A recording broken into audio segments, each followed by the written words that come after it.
Hi guys, I would like to talk to you about all kinds of different expressions that we use in our everyday lives and that we don't really pay much attention to, but I did. Yeah. So let's talk about a first expression that we hear all the time, like, I'll be very honest with you. What does that ever mean? Like, you can be either honest or not. How can you be very honest? How can you trust somebody who says that? Everybody trusts. But what does that really mean? It means simply that I will not hold back. I will say things as I think them without filter, even if it offends you, or even if you have now a new vision of who I am because of that. I will simply say that. So that's what it means. So why don't we just say, I will tell you, share my thoughts without holding back.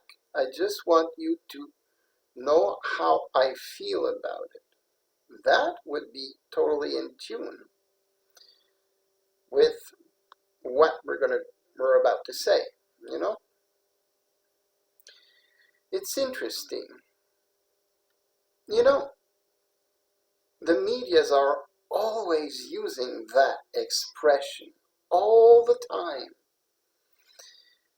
for describing a rape, a murder, a war, something that is revealing really not nice things, and they all say, isn't that interesting? When there is nothing interesting about that. So what do they imply? They simply imply that it's going to be entertaining. But it is entertaining for people who loves to be a voyeur. But it's very insensitive for the life of these people and what they went through.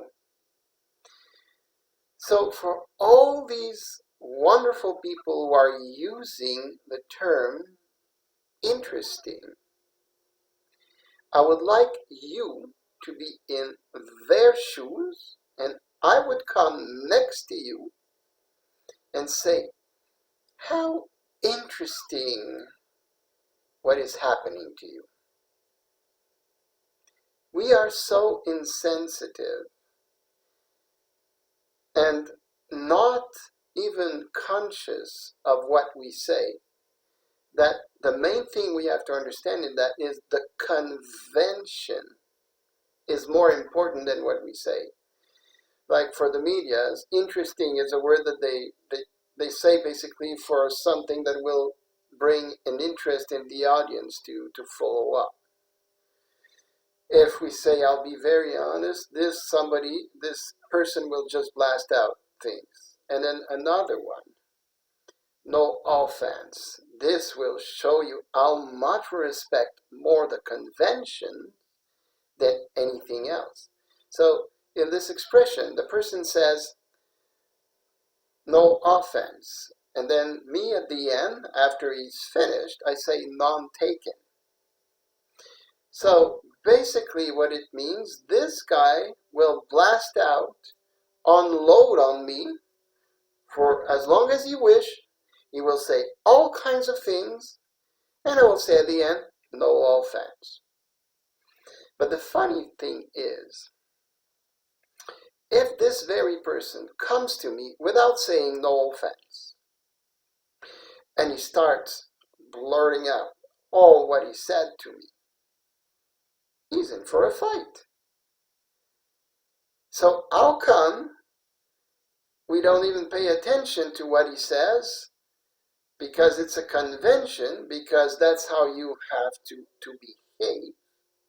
And then what you do, you disconnect from what he says, you just let him say what he has to say, and then you say no offense. So what is the use of that anyways? What is the use to see people as a spectacle, a show, without going to help them or do something more humane? So when I see that, I'll be honest, I find that very interesting.